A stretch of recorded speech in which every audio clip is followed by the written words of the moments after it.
Hello, ladies and gentlemen, boys and girls, children of all ages. It is me, Dukect, here live this Thursday evening on the Dukect Lounge podcast. And wow, what an interesting weekend. First things first, I got to talk a little about Impact Wrestling. Yes, I'm going to talk a little about that.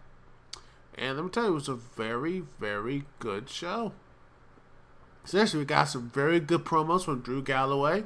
You have great promos from EC3, Drew Galloway, and the newer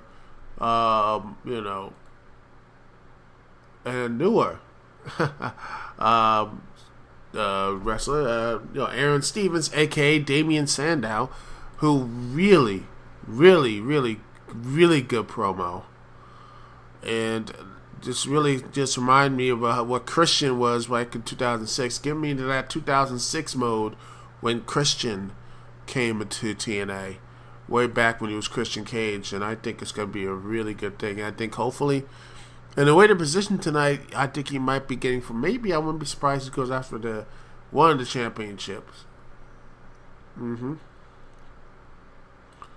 Let's see. Oh yeah. Let's see.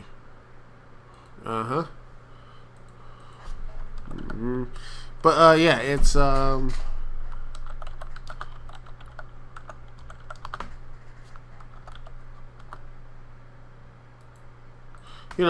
everything that is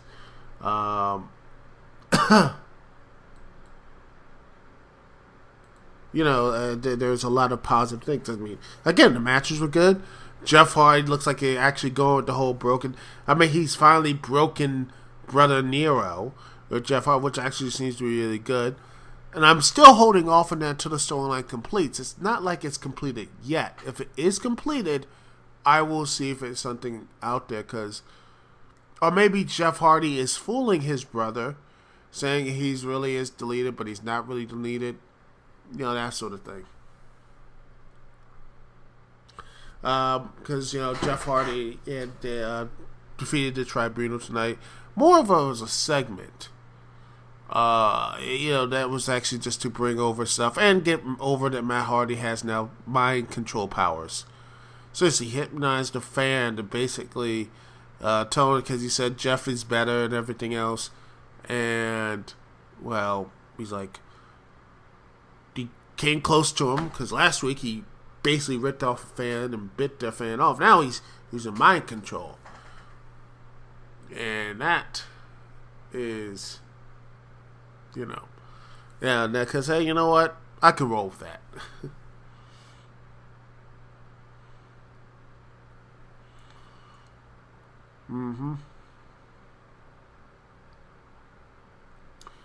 Oh, yeah.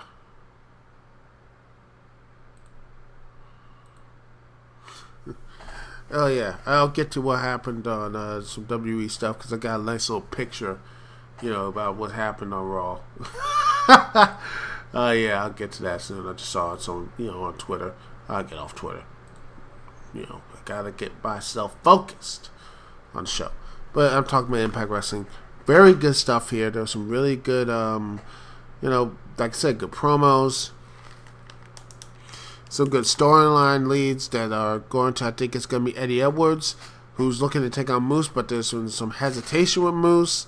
Like, hey, man, you took his victory from him, so I expect Moose to break away from the Miracle soon enough. So, because they are loving they love Moose, and I think he's going to turn face soon. Also, on the Gail Kim front, I think she's going to probably lose to Jade, because, she just beat Marty Bell, thanks to the incompetence of, I think it was, Ali. I think she was doing pretty good. She's doing the reluctant assistant, and Maria is basically bad-mouthing her and everything like that. So, it's really good. And my hope is that Jade beats Gail clean, and after that, you have Jade take on the TNA champ, Selena, whatever, and you have Gail put up her Hall of Fame, her place in the Hall of Fame, to take Maria on one more time. and have Maria's Hall of Fame versus Gail Kim's Hall of Fame versus Maria's rule over the knockouts, and have then have that, and have her transition from a non-wrestling role. Have her finally win. She is the head of the knockouts and the Hall of Famer, so she can transition from not wrestling anymore. That would be the perfect way to do this storyline. Hopefully TNA can do that, but then, they're TNA. Also, the main event was seriously just great. A lot better than most of the wrestling. I mean, again, I think Impact was I would say second best. And that's not good, because it was a lot better than Raw and SmackDown. A lot better than Raw and SmackDown, because quite honestly, I'm looking forward to Bound for Glory more than SummerSlam. Let's see, I almost said SummerSlam. I almost said that. I almost put AJ Styles there. I'm looking forward to that, and I can't wait to see how Bobby Lashley is going to have to defend all 3 championships in one night. That's probably going to lead to that, and I don't know if he's going to retain all of them or he's going to lose them all in one night, which will be interesting, to say the least. Let's see what else. Let's see. Yes, the matches were great. I think James Storm and Bobby Lashley had a great main event. Probably one of the best. And, again, I can't say much about it. The guys have very good chemistry with each other. The action was on point. You really thought, in some points, I thought Storm was going to win, and heck, set up a 4-way, I believe. I thought I was going to set up a 4-way with Storm, Lashley, EC3, and Drew Galloway, which would have been very interesting, because we already saw the triple threat. So I think they should do that. Would be very interesting. Put Storm in the mix, and you never know with that type of thing. Would have been very interesting. But overall, I really did enjoy Impact this week. Very good thumbs up. But now let's take to the other thing I'm going to review, is the WWE Cruiserweight Classic. And oh boy, it was round 2, ladies and gentlemen. And let me tell you something, round 2 had a bang. It was one of the, let me tell you, some really good matches here. Really good matches for round 2. As you had Grand Metalik taking on Tajiri, which was a good match, a little bit long, but it was a really good match. All guys had good chemistry. Tajiri, looked good as usual, but Grand Metalik showed some really good high acrobatic stuff, really good stuff, and he beat Tajiri 1, 2, 3 to move on to the third round 3. And then we get to the match of the heck, probably, I'll say match of the year right now. This right here is, I would say if there was a match of your candidate, I will say this is right up there with match of the year candidate, as Kota Ibushi versus Cedric Alexander. Holy crap. And I watched this match and I'm like, why? And I'm pissed off. You know why I'm pissed off? Ring of Honor had this dude, Cedric. They had Cedric. They had him. And I'm like, dude, proved that he's great. He beat Roderick Strong 1, 2, 3 by himself. And they looked like they were going to do something with him, but they just failed to capture the heat. They did not want to, capture that, which is a shame, because Cedric Alexander is that dude. He proved it. Again, as he and Kota Ibushi had one hell of a match. These guys went to, they went to war, and let me tell you, everything in that match clicked. The commentary was great. The action was great. The story in the ring was great. Seeing Cedric would not give up, and Kota Ibushi just really is showing that he's really one of the best cruiserweights in the world. And then you have, my cat just came in, so you have the cat come in. Cedric Alexander just doing every move he can, the high flying stuff, kicks, everything, grounding him, doing anything and everything to finally get a chance to beat this man, to finally cover. He did everything in the world to try to beat this man. And it looked like he was. After the brain buster, he got a 2 count. and he came back with that nice side kick to the head. I was like, he might do it. Nope. And then Obishi hit that big power bomb, and it was over. And it was so great. The match was great. These guys had great chemistry. The action was great. The highs were great. The lows were lows. And then we went to pace the match. The pacing of the match was great. Everything in this match was just perfect. It seemed that, these two guys really, really knew what they were doing. And it was a shame that you had to have a loser. And then you had Cedric Alexander walk back, and he was sad. He says, they were chanting, sign, please sign him. They were like chanting, please sign Cedric, please sign Cedric. And then you had Triple H come back and says, all right, let me see this stuff. So he's talking to him. So I would see Cedric. I would not be surprised to see him in NXT. If not, maybe on Raw and SmackDown. But yeah, I would put him on Raw and SmackDown. I would put him on SmackDown. This dude is that good. Him and Rich Strong, because these two are ready. They're ready to go. Cedric proves to me that he is a great, just a great talent. Regardless of size, regardless of ability, the man is great, and he needs that. Give him the opportunity. Hell, Cedric, probably wants to have him just go to SmackDown and take over Apollo Crews and just have him have Apollo Crews go back to NXT, have him work a character, and then have Cedric Alexander win and have him become the Intercontinental Champion. Yeah, dude's already there. So then I'm just fast forwarding, but I think a run on NXT would do him good. So iron out some things in his character, make him a little more interesting. He's good on the mic, but I want to hear him more. So I want something more from a little bit of some more for Cedric. But I do see him being a big star. The WWE will be stupid. Hopefully they will pull a Ring of Honor and just leave him to rot. I'm hoping that they will do the right thing and have him, get that opportunity and have him be signed. Because that guy is that damn good. Well, yeah, there was only 2 matches for this week for the Cruiserweight Classic. I think I'm going to have 3 next week. I probably wouldn't be surprised if I'm going to see some of the losers go in there and have tag matches or something like that. It would be really cool if they did. Heck, it would be something nice, it'd be really cool. But who knows? I don't know yet, but what are they going to do? I have no idea. Anyway, we're going to take a small break, and next up we have the WWE doing something really, really stupid. Yeah, they're going to, if you heard the headlines, the WWE are looking to integrate the WWE are here to integrate integrate LGBT characters in the near future. Oh joy. Because what can possibly go wrong with that? Anyway, we're going to take a small little break. And let's see what in the music. Let's see. I'm going to play some more music. And let's see. Let's play some Donkey Kong. Let's see.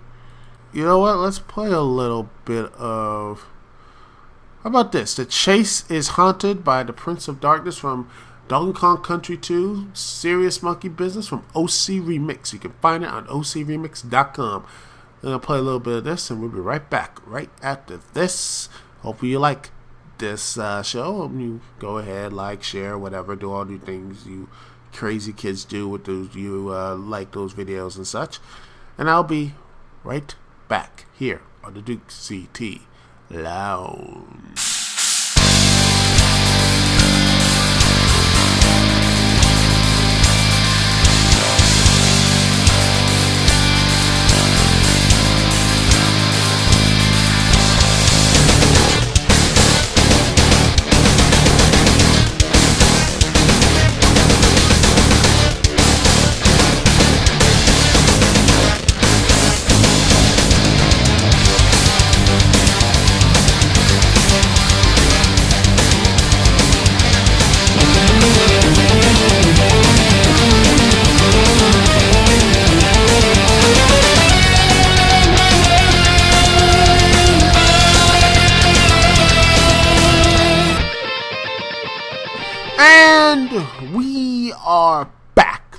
live here on Dukect Lounge. You want to call in to the live show. Remember, I am here for you, the people, as always. The phone number is 724-444-7444.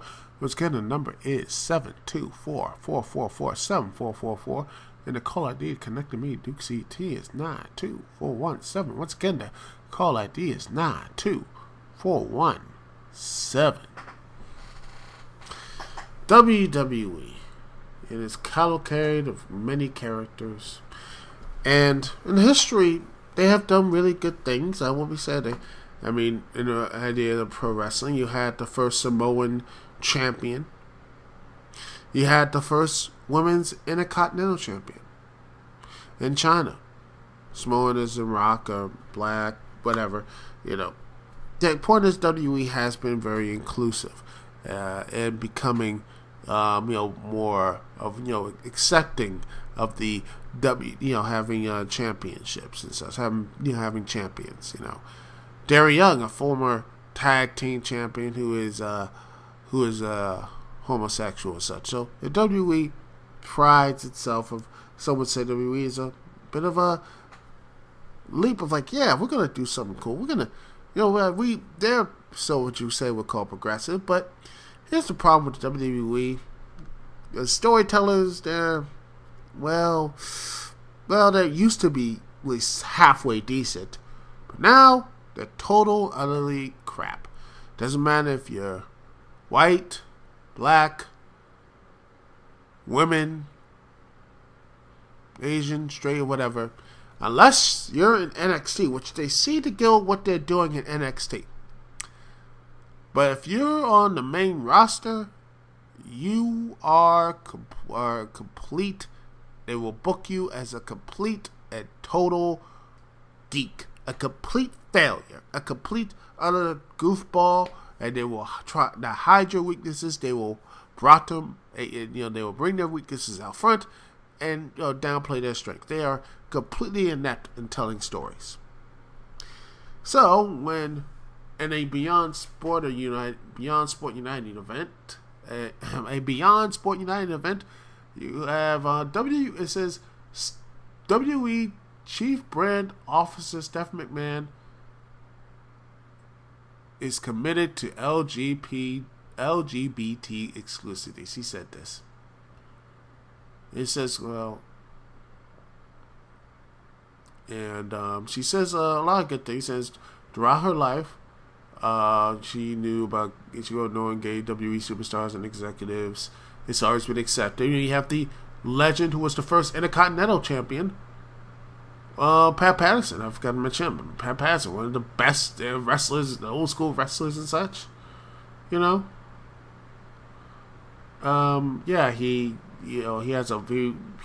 there was, like I said, WWE can have those great moments of not, of being well progressive. But the problem is, WWE as storytellers are horrible.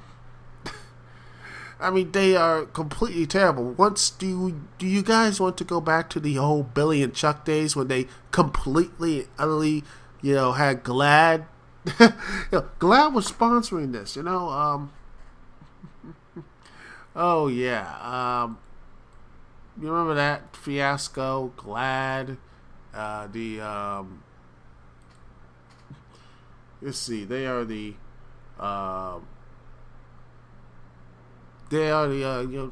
Gay and Lesbian Alliance or something. Let's see. Let's see. Yeah, they have been one of the most. They have been on the forefront of gay rights in this country, in the United States, and they had their tussles with the WWE.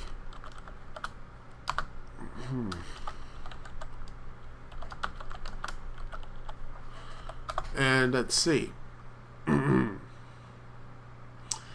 Yes, and in fact, here's the article, ladies and gentlemen, about this, about the whole GLAD. Let's see, they were right here. This was stores published 2002.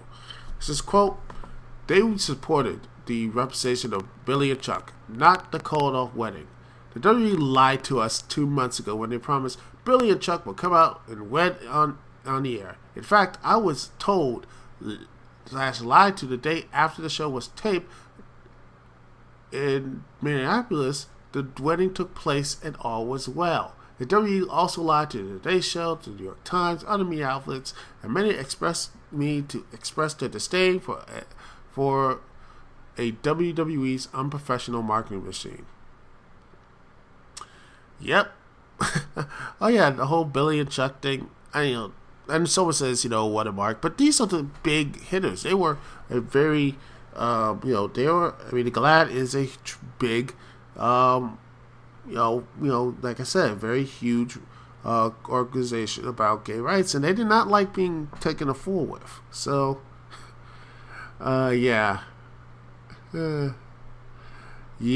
and they were not happy being fooled by this. So I'll put the link in the description about that. And they were, they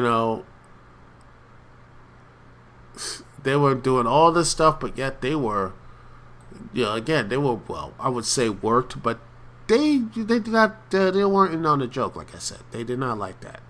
And I expect, but, things gotten better, I suppose, and they're like, they were, getting things seem to be better. We're glad now, but I honestly think they should be holding back because, again, once you look at their talent right now, and if you look at the way they produce their storylines, they can't do straight people well. They can't do black people well. They damn sure can't do women well in the main roster. What makes you think they can actually do a LGBT storyline and treat it with respect and class?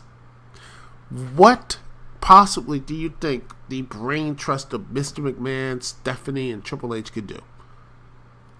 I don't see it happening, and it will be probably one of the most, I guarantee you, by the end of it, you're going to be like, you know what?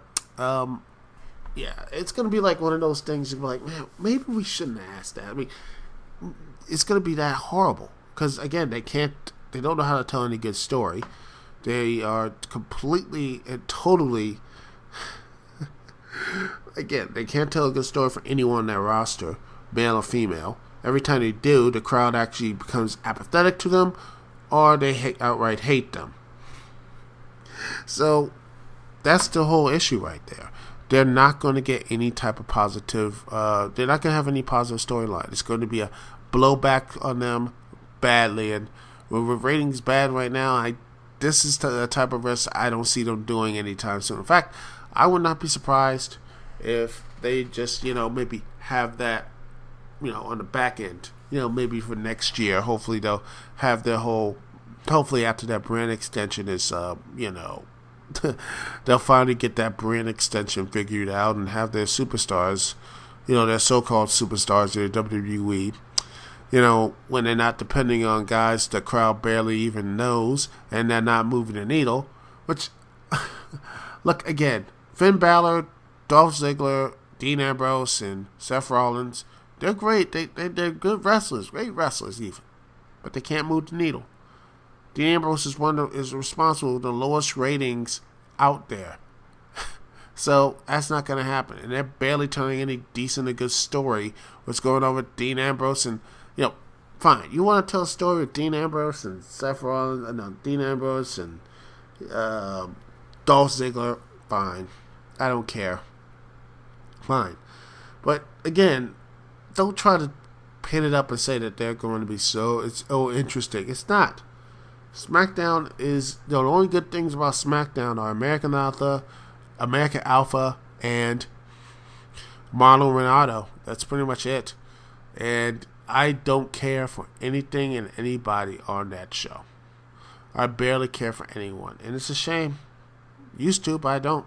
I don't care. I don't care for... I don't care. I just don't. Because, again, when you have your supposed stars not drawing well and your ratings are going down lower and lower, and they barely can tell any good storylines, what makes you think people out there on the on the Tumblrverse and everything else, you probably look at this news and happen. Oh, there's gonna be gay guys wrestlers. Have you seen what they've done with the straight wrestlers, the women characters, and everyone else on that show? If it's NXT, they can probably get away with it, and there'll probably be something really good on NXT. On the main roster, it will fail, and it will fail spectacularly. Because of the main reason, and you know why, because the WWE writers and the main people in charge, Vince, Stephanie, and Triple H for that matter, probably wouldn't know how to write a good gay character if if one came up right there for him. And so what about Darren Young? Darren Young, fine, he's okay, but I don't see him being your next big star. You know what I mean? I mean, you need someone who's going to be a crossover star, and I don't see that happening anytime soon. I don't see that. I don't see it happening. And you know what? I could be wrong. And I don't want to be wrong because, again, this could be something good, something magical, something even great, and, dare I say, progressive in the positive sense of the WWE. To do a storyline about a gay character or a lesbian character without being, them. But I don't think that's going to happen anytime soon. They just don't have they can't tell good stories to save their lives.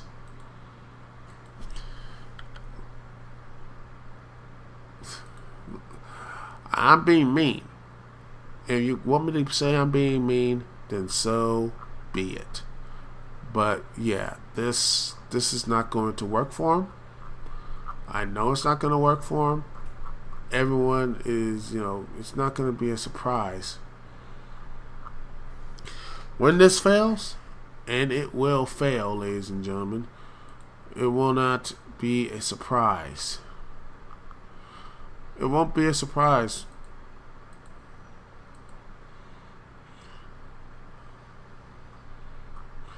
It will not be a surprise. They don't care. It's going to be a complete.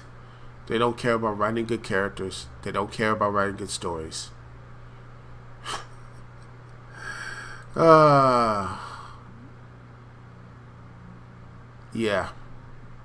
This is going to end up like a disaster.